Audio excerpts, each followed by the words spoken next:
Bulletproof your healthy habits. Welcome back to Live Free TV. My name is Sarah Kirikoni, Live Free Warrior. Now, why we call it a lifestyle? It's not just something you pick up or put down. It's something you do on a day-to-day basis. Doesn't matter where you are in the world, which is why this is so important. It's not about doing it one day. It's about doing it as a collective. Consistency is key, as we say in our household. Tip number 1, get clear on your why. The why is like a seed. You're gonna plant it, and once you know it, it's how you begin to nurture and grow it. That rhymed, which is kind of cool.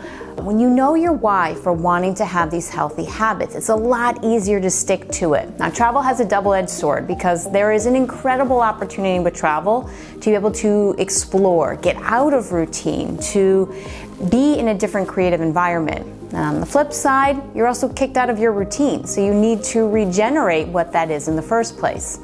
When you have your why clear of why you're choosing these healthy habits, when you start to veer off, it's a lot easier to come right back. Think if you're driving, if you know the destination that you're going, even if you get off at the wrong exit, you can always reroute and find your way. Same goes with those healthy habits. You can always redirect. The second tip, learn your excuses and get smarter than them. Now, I share this in my book, Living Cancer Free, and it's one of the top ways to almost trick your own mind. And here's the thing, we humans are very creative little souls, and we can come up with an excuse for just about anything to talk ourselves into one direction or another. Now, this goes back to our why, because when you know the why and you start to think of an excuse, you can check yourself and say, is this aligning with it? When you know your excuses, how you will talk yourself out of, you can also be aware of when they come up and then go right back to the direction that you were going to go. With every excuse, you have two choices. You can choose from habit in the past and keep going with that. Don't think it's getting you where you want to be going. Or you can choose something perhaps with a little bit more resistance, but it's going to get you closer to where you ultimately want to go, to achieve the goals, and to continue on that consistent path. Tip number 3, get it all in writing.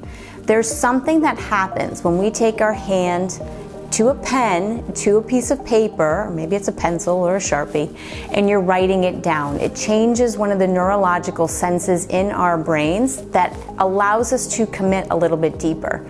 Now, I don't know all the scientific data on that 100%, but I do know that certainly works well for me.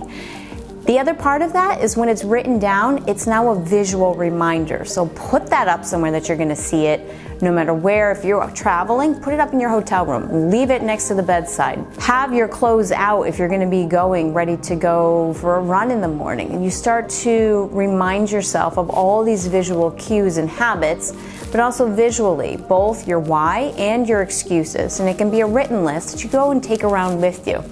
Another idea, if you don't want to be leaving papers around, take a picture of it and put it on your phone, put it on your mobile device, your iPad, your laptop, and have it there on your screen so you're seeing it. That constant visual reminder will remind you your excuses, your why, and what the heck you're doing to stick to it. Tip number 4, have a set plan. Now, there's nothing like going to a location or a destination and having nothing structured or set up, because if you don't know, do they have a gym? Where am I going to run? Do I have my stuff ready to go? If I'm doing a YouTube video for exercise, P.S. there's plenty here on this channel. I'm going to link it right up over here. If you don't have any of that set up, ready to go, it's going to be more possibility and opportunity for those excuses to sneak in. So again, we kind of bulletproof the plan by planning ahead. Now, when we travel, we're always looking at, is there a gym? Where is there a nearest Whole Foods? Or some kind of healthy food supermarket that we can get our own food from? Is there a refrigerator in the room? Can we go running? Do we have our run clothes out ready to go? Where are we going to stretch? And even, I'm going to go as far to say as when you're planning to go out for restaurants, you might even do a little bit of research in advance and see what's on their menu, what would you order, do they have something? You can even call in advance and check in too. We look for vegan or plant-based options. Can they do that? So you start to really plan ahead a little bit. It's also going to save you time when you're there in the moment, so you can enjoy the surroundings and the environment as opposed to thinking and thinking and thinking, or just let all of those habits go. And then tip number 5, this is important with any goals that you're setting. Do a regular check-in. How are those plans going for you? Your why, your excuses, the plan that you're setting up as you're traveling. If it's working for you, then great, continue on with it. Perhaps you came up with some other excuses that popped into your head and you're like, you know what, I have to add that to the list as well.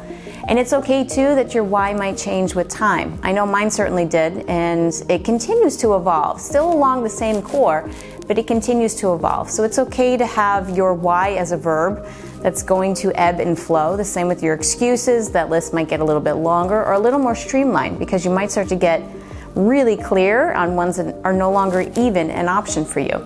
The point being, do check-ins, assess how it's going, and be okay to make some changes along the way. That'll be crucial to the long-term success because, again, we're looking to create a lifestyle of healthy habits, not a short-term one that just comes and goes whenever it pleases. The last bonus tip in all of this is to start this healthy habit trend at home, because when you're traveling, then it's going to be easier to stick to it as opposed to reinventing the wheel when you're traveling. But also, who knows? Sometimes if you're traveling, you might pick up a new healthy habit that you want to take back home with you. This happened for me with yoga and then also running. I picked up yoga when I was in the Cayman Islands, and I started running whenever I traveled going to cities. So one never knows, just stay open and go with the flow. And like tip number 5 said, reassess, see what's working, and be okay to adjust the sails.